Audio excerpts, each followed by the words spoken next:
All right, the idealistic Superman of socialism, of zero books, and the Batman of pragmatism and intersectional socialism, Peter Coffin, are fighting. What do we do about this? Who's right? How do we make socialists intersectional? A few weeks ago, Zero Books put out a video on intersectionality and socialism. In it, they talk about a historical case that I actually wasn't aware about, where the Ford Motor Company was sued for not hiring black women. But the case found, because Ford hired black men, and because Ford hired white women, that black women were not a special case, and thus were not violating the law, which is a major illustration for why we need intersectional feminism, to recognize that black women are in a special case, that black women have the disadvantages of being black and have the disadvantages of being women, but also have special disadvantages that come from being black women. Modern feminism has this intersection because there are times in the past where feminism has failed women of color. It has just been all about white people and just been all about girls in college and forgotten about trans needs or the rights of minorities, or that past gains of feminism have only benefited white women.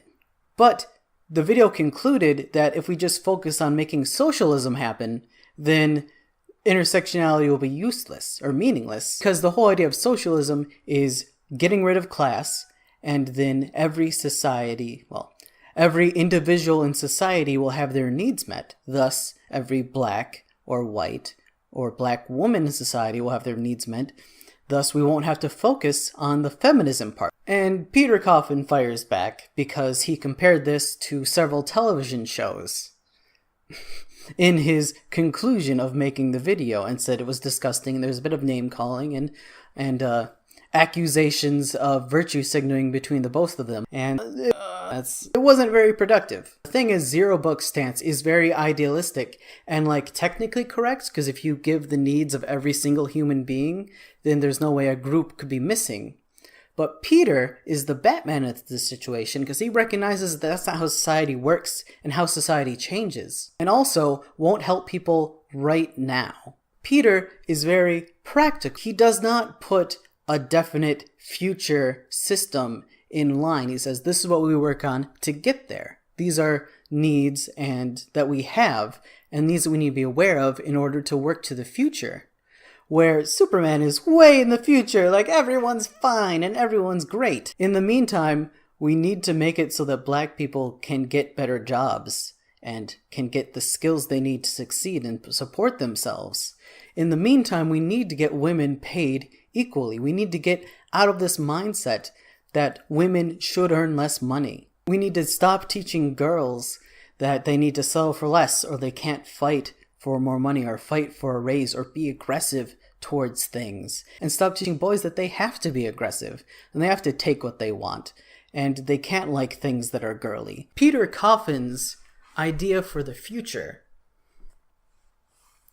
is that we need to work together no matter what our intersection is. Feminism can't finish all of its goals of equality without going after things in the economy and things in capitalism. Feminism isn't complete without socialism. Socialism is apt to make mistakes along the way without ideas of feminism. How do you convince a person to be intersectional once they're socialist? I came up the easy way. I started with feminism and the things that needed to be changed until I saw that things in the economy needed to be changed, and then I went socialist. Or democratic socialist, Demsoc, whatever, it doesn't matter. It kind of doesn't matter what you call yourself, as long as a lot of this is fiction, as long as a lot of this isn't the ideal. But what does matter is who you throw under the bus, who you reject and kick out of your movement, which I don't think we should kick out Zero Books, but also I don't think that we can. So the problem is, how do we make socialists intersectional? How can we stretch that thing there? And it's, I think, harder, because I do think, maybe just because it was my path, but it's a lot easier to make someone who's feminist to see how you need to be intersectional, and then once you're introducing intersections to them, you give them this socialist aspect. For example, Medicare for all needs to happen. Privatized healthcare has not worked anywhere, and it is in fact not working in America. With socialists who might be a little bit lazy in their picturing the future, with the anarcho-socialists, where they're like, oh, small towns should run everything, and we shouldn't have a major government, or the state, or even the state socialists. They are in the idea that we can just serve the individual and everything will be fine. If we get rid of class, we'll be great, which is partially true. There's a ways before we get there, a long ways before we get there, and we need to build a movement. And it's hard to build a movement off dreams and that ideal. It's a lot easier to build a movement when you have individual issues that will make people's lives better, that eventually will drive you there. This is partially open for interpretation, but also partially not, because how do you turn a socialist feminist, or how do you make a socialist intersectional, is you kind of have to talk to them. You kind of have to become their friends and talk about these ideals that we need to do now, and talk about why it's feminism and why it's good for now. You can definitely start by sharing this video with whoever you like, but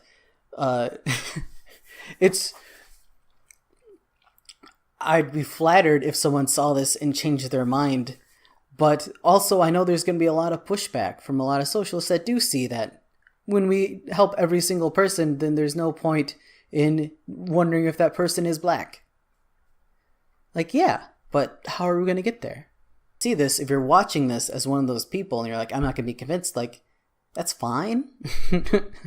Like, I'm not going to take offense to it. It's really hard to change people's minds with a singular video. And I have not given evidence. I've given a lot of anecdote and a lot of theory and a lot of philosophy, which is hard to disprove or prove. And also, I have not directly disproven your theory, which it's not wrong, but I just think it is not practical. And not practical in a way of we can't give everyone healthcare, but not practical in a way of we don't know what the next step is. I don't know where I'm going. It's a large darkness pit, and I need a place to put my foot for this activism that's not wear a t-shirt that says socialist on it and be like, yeah to people. I put on a button that says Medicare for all, and I say yeah to people, and people say yeah back, or people say that couldn't work, and I'm like, yes it could. Another wrinkle to this whole thing is socialism as a movement and feminism as a movement are separate movements, and feminism is going rather strong. In several ways, you kind of don't have to convert anyone else. You don't need the socialists to be feminists necessarily. You just need socialists to stop attacking feminism, that we can get along, that our goals are the same. And that's definitely what I'm saying. Don't attack potential allies. Make allies. Feminism is the raging train. Feminism is the powerful part of this. Feminism is the strongest force right now in our society, in our cultural movements.